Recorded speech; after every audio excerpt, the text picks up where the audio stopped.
You check the time because the bus should be here by now. Then you check again, expecting at least a small reward from reality, and the clock gives you the most insulting possible answer. 1 minute has passed. Nothing is broken. The clock is doing its job perfectly. So why does accurate information make the wait feel worse?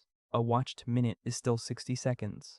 The strange part is that you are not only measuring it anymore, you are experiencing it while the measurement is happening.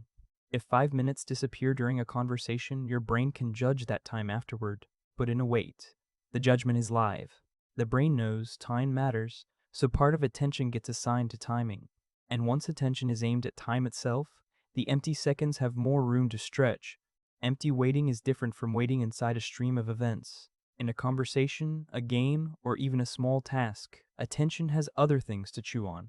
But in a waiting room, a frozen loading screen, or the last 3 minutes of a meeting, there may be nothing useful to process.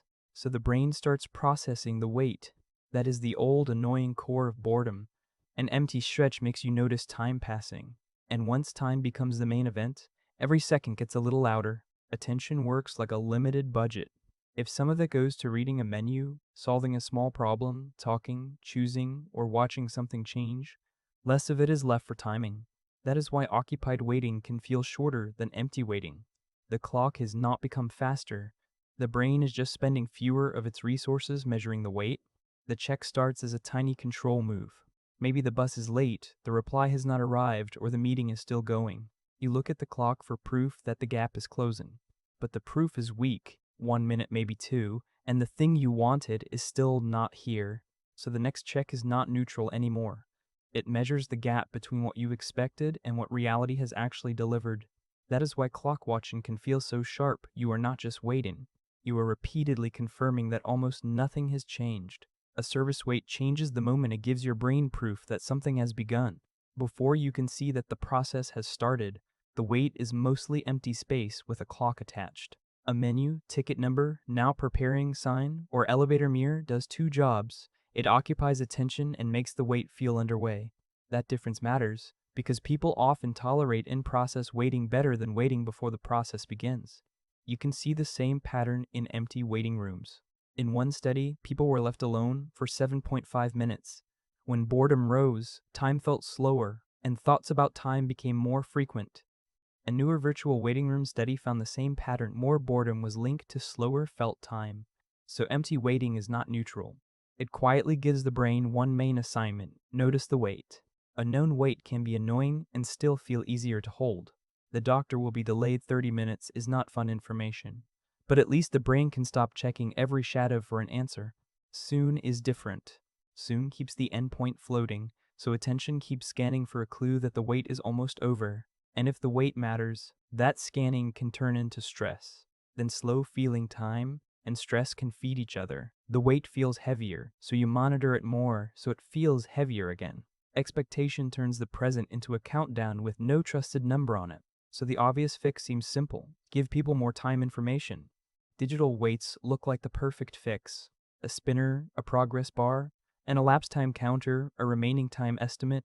Finally, the weight has visible shape. When a progress bar moves steadily or speeds up near the end, people can perceive that weight as faster than with messier patterns. But the display can also become the new clock. Having no time display can make a delay feel longer and vaguer. Remaining time feedback can reduce mystery and still feel more frustrating than elapsed time feedback, because it keeps pointing at what has not arrived yet. So the answer is not simply show the time. It is what kind of time information attention gets stuck on. The next clock check is not proof that time has slowed down. It is proof that felt time and measured time are running through different systems. Boredom can make time more noticeable. Stress can make a wait feel heavier, and anticipation can keep attention pointed at the missing endpoint. Emotion does not follow one clean rule, where every bad feeling stretches time and every good feeling shrinks it. And sometimes the unfairness is not only in your head. For irregular buses, you are more likely to show up inside a long gap than a short one. So some waits are not just felt as unfair. They are built that way. That keeps the main point honest.